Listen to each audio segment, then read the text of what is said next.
Subscribe to my channel and press the bell icon for the latest video updates. Hello students, welcome back to all of you once again. Class second year में last chapter जो इस सत्र का है lesson 6 जिसका नाम है on the face of it का अध्ययन करेंगे हम लोग। जी हाँ, lesson 6 on the face of it. On the face of it composed by written by Susan Hill. Susan Hill के द्वारा लिखा हुआ ये लेसन जो कि अपने आप में एक प्ले है, एक ड्रामा है, एक नाटक है छोटा सा, जो तीन दृश्य में तीन सीन इसके होंगे, 3 सीन्स होंगे जिसमें ये लेसन हम लोग पढ़ना है। इसमें जो कैरेक्टर आ रहे हैं सबसे पहले कैरेक्टर पर डिस्कस करते हैं। पहला जो कैरेक्टर है वो है Mr Lamb, an old man who is disabled person. Mr Lamb जो कि क्या है, एक ओल्ड मैन, एक बूढ़ा आदमी जो कि डिसेबल है। डिसेबल कैसे है? एक पैर से वो लंगड़े हैं, मिस्टर लैम। दूसरा जो कैरेक्टर है वो है डेरी। ये डेरी कौन है? A young boy. एक छोटा लड़का, यंग है, ठीक है। और ये जो है, जो यंग बॉय है, इसका चेहरा जो है ना तेजाब से यानी कि एसिड से जला हुआ है। एक तरफ का चेहरा इसका एसिड से जला हुआ है। और मिस्टर लैम का एक पैर जो है वो क्या है, एक विस्फोट में उड़ गया था, इसलिए वो डिसेबल पर्सन हो चुके हैं।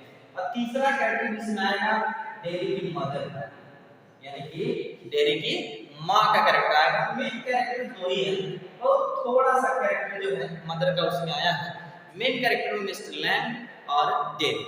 तीन जो दृश्य है इस नाटक के, पहला जो सीन है उसकी बात हम सबसे पहले करेंगे आज के डेट में। पहले सीन में क्या क्या होता है? एक्चुअली ये जो स्टोरी है, ये जो ड्रामा है, वो एक सीख देने वाला ड्रामा है, जिसमें डेरी नामक जो छोटा लड़का है वो अपने चेहरा जलने की वजह से समाज के बीच में, लोगों के बीच में जाने से डरता है। और इतनी बुरी तरह से उसका चेहरा जला है कि वो खुद भी आईने में जब अपना चेहरा देखता है तो वो डर जाता है। और जब भी लोग इसको बाहर देखते हैं तो इसके ऊपर रिमार्क करते हैं, कमेंट करते हैं। और ये भागता फिरता रहता है, लोगों के बीच में नहीं जाता है। लेकिन एक दिन अचानक मिस्टर लैम से मुलाकात होती है डेरी की, और क्या क्या चीज़ें होती हैं, ये सारी चीज़ें यहीं से स्टार्ट है। पहला जो सीन है, जब पहली मुलाकात होती है डेरी की इससे मिस्टर लैम से, तो आइए सीन फर्स्ट को, हालांकि हम आपको बता दें कि समराइज करके इस लेसन को हम पढ़ेंगे। समराइज करके हम इस लेसन को पढ़ेंगे, लेसन का समरी हम आपको बताएंगे। पूरा लेसन एक्सप्लेन करने के लिए समय ज़्यादा लगेगा, इसलिए सीन 1 का समरी आइए देखते हैं। On the face of it इस चैप्टर को लिखा है सुजैन हिल ने। इस चैप्टर में सुजैन 2 लोगों के बारे में बताती है।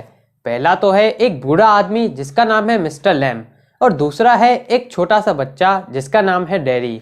दोनों ही डिसेबल हैं। डेरी का आधा फेस एसिड से जला हुआ है, वहीं मिस्टर लैम की एक टांग टीन की है। लेकिन दोनों का जिंदगी को देखने का नजरिया बिल्कुल अलग है। मिस्टर लैम तो बहुत ही पॉजिटिव इंसान है, वहीं डेरी एक नेगेटिव थॉट्स में जीने वाला इंसान है। डेरी हमेशा यही सोचता रहता है कि अगर वो लोगों के सामने जाएगा तो लोग बाग उसके बारे में बुरे कमेंट्स कहेंगे। तो इस चैप्टर में हम देखेंगे कि कैसे मिस्टर लैम डेरी को भी पॉजिटिव बना देते हैं। तो सबसे पहले मैं आपको बता देता हूँ इस चैप्टर के कुछ इंपॉर्टेंट कीवर्ड्स, और अगर आप इन कीवर्ड्स को अपनी एग्जाम में यूज करेंगे तो आपके मार्क्स 2 गुने हो जाएंगे, क्योंकि ये कीवर्ड्स एग्जाम की कॉपी चेक करने वाले को सबसे ज्यादा इन्फ्लुएंस करते हैं। तो पहला वर्ड है डिफायंट। डिफाइंड का मतलब होता है एक पर्सन जो कि ओपनली किसी भी ऑर्डर को डिसओबे करता है। सेकंड वर्ड है क्रैब एप्पल्स। क्रैब एप्पल्स का मतलब होता है जंगली सेव फल। थर्ड है लेड्स। लेड्स का मतलब होता है बॉयज़। फोर्थ है अगलीस्ट। अगलीस्ट का मतलब होता है सबसे ज़्यादा अगली दिखने वाला बंदा। फिफ्थ है रबिश। रबिश का मतलब होता है यूजलेस थिंग। सिक्स्थ है लेमी। लेमी का मतलब होता है लंगड़ा। सेवेंथ है बीस्ट। बीस्ट का मतलब होता है जंगली जानवर। एट्थ वर्ड है विस्पर्ड। विस्पर्ड का मतलब होता है धीरे से बोलना, मतलब फुसफुसाना। नाइन्थ वर्ड है ट्रेस पासिंग। ट्रेस पासिंग का मतलब होता है इलीगल एंट्री। और 10th वर्ड है मिजरेबल। मिजरेबल का मतलब होता है दुखी या फिर कोई परेशान बंदा। इस चैप्टर की स्टार्टिंग होती है डेरी से, जो कि एक यंग बॉय होता है, लेकिन उसका फेस का आधा पार्ट जला हुआ होता है एसिड से। तो डेरी धीरे धीरे घास में से जाता है और वो एक दीवार पर चढ़कर उसको कूद जाता है। वो दीवार एक गार्डन की होती है, लेकिन जैसे ही डेरी उस दीवार को कूदता है तभी उसके सामने एक बूढ़ा सा आदमी आकर खड़ा हो जाता है और वो मिस्टर लैम्ब होते हैं। तो डेरी इससे बहुत ज़्यादा डर जाता है और वो उससे माफ़ी मांगता है। तो इस पर मिस्टर लैम्ब उससे कहते हैं कि तुम्हें डरने की कोई बात नहीं, तुम चाहते तो सीधे गेट से भी आ सकते थे, क्योंकि मेरे यहाँ का दरवाज़ा हमेशा सबके लिए खुला रहता है। और वो उसको कंफर्टेबल फील करवाने के लिए एक एप्पल भी देते हैं। लेकिन अभी भी डेरी बहुत ज़्यादा डरा हुआ होता है और वो बोलता है कि मैं आपके यहाँ कोई चोरी करने नहीं आया था, मैं तो आपके यहाँ से सिर्फ एप्पल लेने आया था। तो इस पर मिस्टर लैम्ब उसको एप्पल दे देते हैं और उससे बातचीत करते हैं। डेरी मिस्टर लैम्ब से कहता है कि सभी लोग उससे डरते हैं। जैसे ही वो उसका चेहरा देखते हैं तो उसके भयानक चेहरे को देखकर वो उस पर कुछ न कुछ रिमार्क्स देते हैं। यहाँ तक कि डेरी खुद भी जब अपने आप को कांच में देखता है तो वो बहुत ज़्यादा घबरा जाता है। तो इस पर मिस्टर लैम्ब टॉपिक बदलने के लिए कहते हैं कि चलो आओ अपन दोनों मिलकर इन जंगली सेब को तोड़ते हैं और फिर इससे जेली बनाएंगे।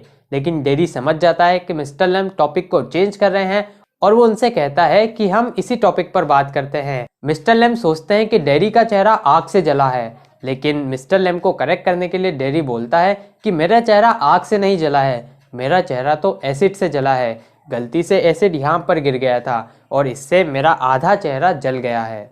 मिस्टर लैम्ब डेरी से कहते हैं कि हम दोनों एक जैसे ही हैं, मेरी भी एक विस्फोट में टांग उड़ गई थी और इसी के कारण मुझे टीन की टांग लगवानी पड़ी। तो डेरी कहता है कि हम दोनों एक नहीं हैं, आप तो बूढ़े हो चुके हो लेकिन मैं तो अभी यंग हूँ, मेरा फेस आधा जला हुआ है लेकिन आपकी तो एक टांग टिन की है। तो मिस्टर लैम्ब बोलते हैं कि ये सब तो चलता रहता है, उसकी भी एक टांग नहीं है और उसकी जगह उसको टिन की टांग लगवानी पड़ी और इसीलिए सभी लोग उसको लैमी लैम्ब बोलते हैं, मतलब लंगड़ा लैम्ब। ये सभी चीज़ें तो लाइफ का पार्ट है और हमें लाइफ को पूरी तरह से एंजॉय करना चाहिए। और मिस्टर लैम्ब ये भी कहते हैं कि लोगों को भी इन सारी बातों पर ध्यान नहीं देना चाहिए कि इसका चेहरा जला हुआ है, इसकी आंख सही नहीं है, इसका पैर सही नहीं है, जबकि लोगों को और भी जितनी भी दुनिया में सुंदर चीज़ें हैं जैसे सूर्यमुखी का फूल, पहाड़, पौधे, झरने, इन सभी को देखना चाहिए और इन पर अपने रिमार्क्स देने चाहिए। डेरी कहता है कि लोग बाग उसे सांत्वना देने के लिए परियों की कहानी सुनाते हैं। वो कहते हैं कि चेहरा ही सब कुछ नहीं होता है, लेकिन डेरी को ये पता है कि वो एक मॉन्स्टरस बीस्ट की तरह दिखता है और कभी भी कोई भी उससे प्यार नहीं करेगा। यहाँ तक कि उसकी मम्मी भी उसको उस गाल पर प्यार करती है जो कि सही है। डेरी बोलता है कि अब आगे मुझसे कोई भी प्यार नहीं करेगा और भले ही मैं आपके इतना बड़ा भी हो जाऊंगा तभी भी ये मेरा फेस ऐसा ही रहेगा और पूरी दुनिया इस पर तब भी कमेंट करती ही रहेगी। मिस्टर लैम्ब डेरी से बोलते हैं कि भले ही तुम्हारा फेस आधा है लेकिन अभी तुम्हारी पूरी जिंदगी बाकी है और तुम्हें उस पर ध्यान देना चाहिए। डेरी के फेस के बारे में जो भी कमेंट्स करते थे डेरी को वो बिल्कुल भी पसंद नहीं थे और डेरी इसीलिए नहीं चाहता था कि वो लोगों के बीच में जाए, क्योंकि एक बार जब वो बाजार में गया था तब दो औरतें बात कर रही थी और उन्होंने ये बोला कि देखो कितना भयानक फेस है और इसे तो सिर्फ इसकी मम्मा ही प्यार कर सकती है। तो इस पर मिस्टर लैम्ब डेरी को ये एडवाइस करते हैं कि तुम ऐसे लोगों से थोड़ा सा दूर रहो और इनकी बातें सुनने की कोई भी ज़रूरत नहीं है और अगर कोई ऐसा कहे तो अपने कान बंद कर लो और अपनी काम पर ध्यान दो। मिस्टर लैम्ब डेरी को ये बताते हैं कि तुम ऐसा नहीं कर सकते कि अपने आप को हमेशा के लिए कमरे में बंद कर लो और कभी भी बाहर ही ना जाओ।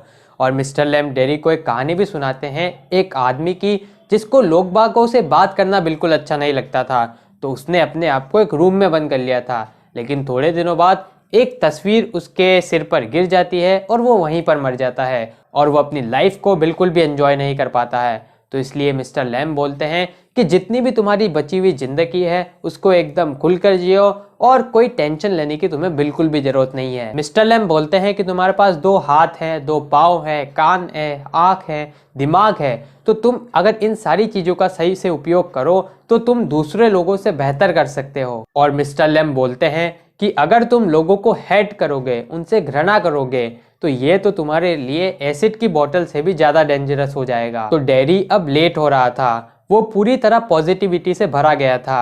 अब वो लोगों को फेस करने के लिए तैयार था और वो वहाँ से उठता है और कहता है कि मैं आपके पास दोबारा जरूर आऊँगा। तो इस पर मिस्टर लैम बोलते हैं कि सभी लोग यही कहते हैं कि मैं दोबारा जरूर आऊँगा, लेकिन वो कभी नहीं आते हैं। और डैरी कहता है कि मैं जरूर आपके पास आऊँगा, और फिर वो वहाँ से चला जाता है। डैरी फिर घर जाता है और वो अपनी मम्मी को सभी बात बताता है। तो इस पर उसकी मम्मी कहती है कि तुम दोबारा वहाँ पर मत जाना। तो इस पर डैरी कहता है कि मम्मी, घबराने की कोई ज़रूरत नहीं है, वहाँ पर एक बूढ़ा सा आदमी रहता है जिसकी एक टिन की टांग है, और वो ऐसी बातें करता है जो कि आज तक मुझसे किसी ने नहीं करी, और उसने मुझे पूरी तरह से पॉजिटिविटी से भर दिया है। फिर डैरी वापस मिस्टर लैम के पास जाता है। वो गार्डन का दरवाज़ा खोलता है, इतने में एक धमाका होता है। मिस्टर लैम सीढ़ी से गिर जाते हैं और वो वहीं पर मर जाते हैं। तो डैरी मिस्टर लैम के पास जाता है और बोलता है, लेमी लैम, मैं वापस जरूर आया था। तो अब मैं आपको बता देता हूँ कुछ इंपॉर्टेंट क्वेश्चंस जिनकी एग्जाम में आने की प्रोबेबिलिटी बहुत ही ज़्यादा है। तो फर्स्ट क्वेश्चन है, how does Mr Lamb try to remove the baseless fears of Derry. तो मिस्टर लैम डैरी को कॉन्फिडेंस से फुल अप कर देते हैं। वो डैरी को बोलते हैं कि तुम तुम्हारे फिजिकल इम्पेयरमेंट्स के बारे में मत सोचो, तुम आगे क्या करना है उसके बारे में सोचो, क्योंकि तुम्हारी लाइफ बहुत ज़्यादा बड़ी है, और अगर तुम इन छोटी छोटी बातों पर ध्यान दोगे तुम आगे कुछ नहीं कर पाओगे। वो बोलते हैं कि तुम्हारे पास हाथ हैं, पैर हैं, आँख है, कान है, ब्रेन है, तो अगर तुम इन सभी रिसोर्सेज को बहुत ही अच्छे से यूटिलाइज करोगे तो तुम दूसरे लोगों से भी बेटर कर सकते हो। सेकंड क्वेश्चन है, how did Mr Lamb try to give courage and confidence to Derry. मतलब मिस्टर लैम डैरी को करेज और कॉन्फिडेंस कैसे देते हैं। तो मिस्टर लैम एक बूढ़े से आदमी होते हैं जिनका एक बड़ा सा एप्पल गार्डन होता है, और वहाँ पर डैरी आ जाता है। डैरी का असली नाम होता है डेरेक, जिसको प्यार से डैरी भी बोलते हैं। तो डैरी वहाँ पर आ जाता है, और जैसे ही वो आता है तो बहुत ज़्यादा डर जाता है, क्योंकि उसके सामने मिस्टर लैम खड़े होते हैं। लेकिन मिस्टर लैम उसको कूल डाउन करते हैं, बोलते हैं कि मैं सभी को एक्सेप्ट करता हूँ और मेरा गेट भी हमेशा खुला रहता है, तुम जब चाहो यहाँ पर आ सकते हो। फिर डेरेक अपनी पूरी कहानी मिस्टर लैम को बताता है, और मिस्टर लैम उनको लाइफ की अच्छी अच्छी बातें बताते हैं। उसको बताते हैं कि कैसे तुम्हारे पास रिसोर्सेस है, उनको यूज करोगे तो एक अच्छी लाइफ अपने लिए पा पाओगे। थर्ड क्वेश्चन है, why does Mr Lamb leave his gate always open. तो मिस्टर लैम अपना गेट हमेशा ओपन इसलिए रखते थे क्योंकि उनके कोई भी बच्चे नहीं थे, और उनको बच्चों के साथ खेलना पसंद था। साथ ही उनका एक एप्पल गार्डन भी था, तो बच्चे उससे अट्रैक्ट भी होते थे, तो इसीलिए वो अपने गार्डन का दरवाजा हमेशा बच्चों के लिए खुला रखते थे। फोर्थ क्वेश्चन है, if you were to give a different ending to the story of on the face of it, how would you end it. तो अगर आपको बोल दिया जाए कि आपको एक डिफरेंट एंडिंग देनी है इस स्टोरी को, तो आप क्या एंडिंग दोगे। तो इसमें तो आप कुछ भी आंसर लिख सकते हो, लेकिन इसका एक परफेक्ट आंसर मैं आपको बता देता हूँ। तो इसकी एंडिंग ये हो सकती थी कि लास्ट में मिस्टर लैम मरते नहीं हैं और उनको डैरी वापस रिकवर कर लेता है। फिर दोनों हंसी खुशी अपना आगे का जीवन जीते हैं। दोनों एक साथ एप्पल्स को ग्रैब करते हैं, जेली बनाते हैं। मिस्टर लैम डैरी को और भी ज़्यादा पॉजिटिव बना देते हैं, और डैरी आगे चलकर एक बहुत ज़्यादा सक्सेसफुल इंसान बन जाता है। तो दोस्तों, इस वीडियो में इतना ही। मुझे उम्मीद है कि आपको ये वीडियो पसंद आया होगा। अगर आपके कोई भी डाउट्स हो तो आप उसको कमेंट बॉक्स में लिख सकते हैं। आप मेरे चैनल को भी सब्सक्राइब कर दीजिएगा, क्योंकि इससे मुझे और भी वीडियोस बनाने के लिए मोटिवेशन मिलता है। सब्सक्राइब बटन के पास बने एक बेल आइकन को भी आप दबा दीजिएगा, ताकि मेरे चैनल के लेटेस्ट अपडेट्स आपसे मिस न हो। तो दोस्तों, धन्यवाद। जय हिंद, जय भारत।